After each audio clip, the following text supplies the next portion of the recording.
speaking of a wedding, once the details were agreed upon, the father of the prospective bride called his daughter into the room. A cup of wine was poured, and the bridegroom offered it to her. If she accepted the cup and drank from it, they were officially betrothed. And in the eyes of the Hebrew law, this is the time of Jesus, in the eyes of the Hebrew law, they were then considered married, and only a legal divorce could separate them. Well, if you find something written in Jewish law, somewhere along the way, you've got to find it related to in Scripture. And so I began to look at this thing, and I found in Scripture where all this is put together. I'd never seen it before. Go to Matthew chapter 1. Now let me say this about Matthew chapter 1. I usually go through an exercise just to let people be shocked with the value that they don't know when where the New Testament began. And then most people, I ask them to open up to the first chapter, first verse, first line, first word of the New Testament. They'll invariably open up at Matthew chapter 1. It's not the beginning of the New Testament. Another mess up, isn't it? Why does it have to necessarily be the beginning of the New Testament? Just because it says in the front part, what's the very first page you have? Just right in front of Matthew chapter 1. Doesn't it say the testimony of Jesus Christ or something like that? New Testament of Jesus Christ? Anyone have one of those pages? Oh, you've got one more over, hon. There you go. What does it say right there? No, there. The clean page. What does it just say? New Testament? Now, do you believe it just because it says New Testament? Well, let me ask you this. What, if you could give a definition, would be the difference between the New Testament and the Old Testament? Would you say that the Old Testament is law, the New Testament is grace? Would that be a valid description of the difference? Would you agree or disagree? One is law, one is grace. One is Old Testament, one is New Testament. Would you agree to that?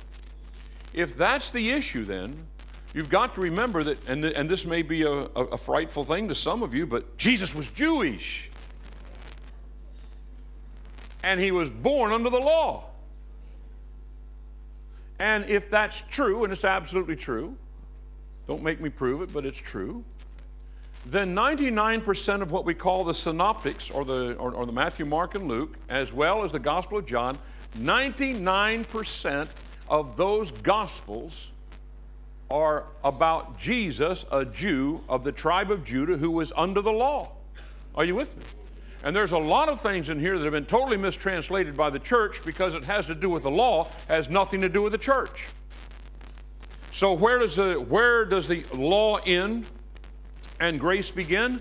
Colossians talks about that the handwriting of ordinances that were against us were nailed to the cross. Let's go to that, because I want you to understand that, because when you understand that of the Gospels, then you understand there's some things there that do not apply to the church.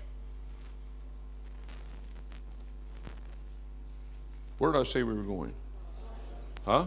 Oh, Colossians. Now, if you can't find that, remember this. You have Galatians and Ephesians and whatever. Here's the short way to remember it.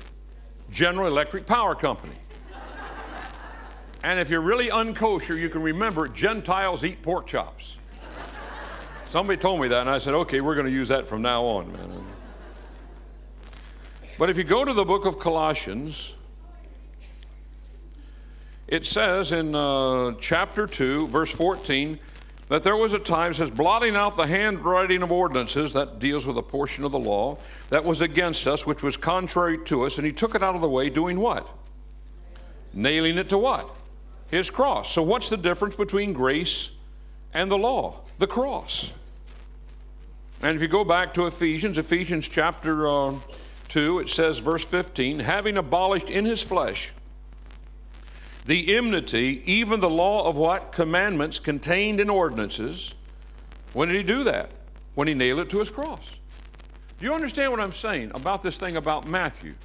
It is the beginning of the New Testament because God had kept 400 years of silence between the end of Malachi till the opening of of what we call the New Testament. But you also have to be very careful in a lot of the interpretations that you find in the New Testament dealing with the Gospels. And I think this is why Paul was brought on the scene, and Peter and they wrote some of the epistles, is to clarify for us without a shadow of a doubt the difference between that which was law.